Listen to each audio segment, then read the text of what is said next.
Imagine the dark, quiet shores of Batangas in December 1944. The air is thick with tension, but something extraordinary is about to happen. This isn't just a story from a history book.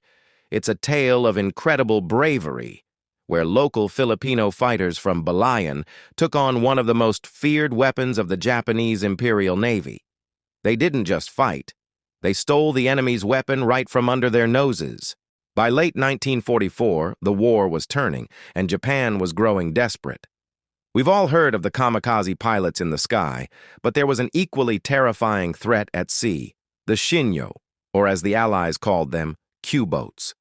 These were small, fast motorboats made of wood, packed with explosives, and designed for one purpose: to ram into Allied ships in a final devastating attack.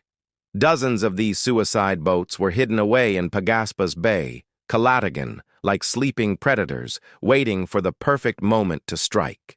This is where our hero, Major Buenaventura de Guzman of the pioneer Balayan town Guerrillas, enters the story. After discovering the secret base, he wasn't intimidated. He was inspired. He hatched a plan so audacious it bordered on insane.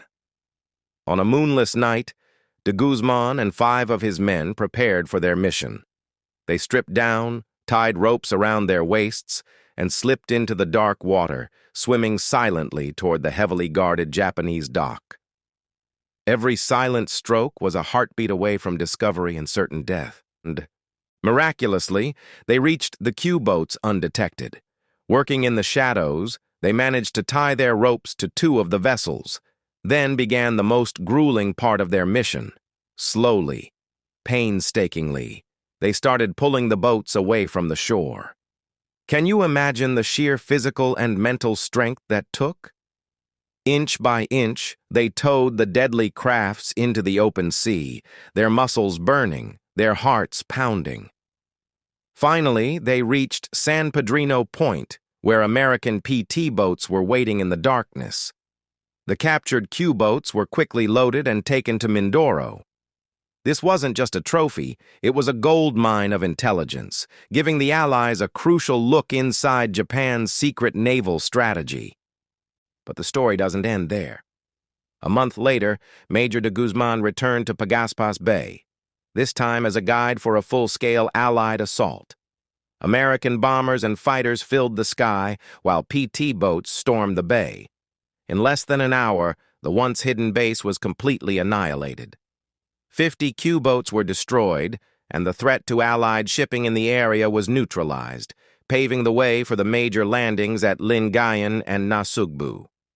The night the Balayan guerrillas stole Japan's suicide boats is a powerful reminder of the incredible courage and ingenuity of the Batangueño spirit. It proves that even in the darkest hours of war, the bravery of a few determined individuals can change the course of history. Thank you so much for watching and learning about this incredible piece of Filipino history. If you found this story as inspiring as I did, please hit that like button, subscribe to our channel, and ring the bell so you won't miss our next video. See you next time.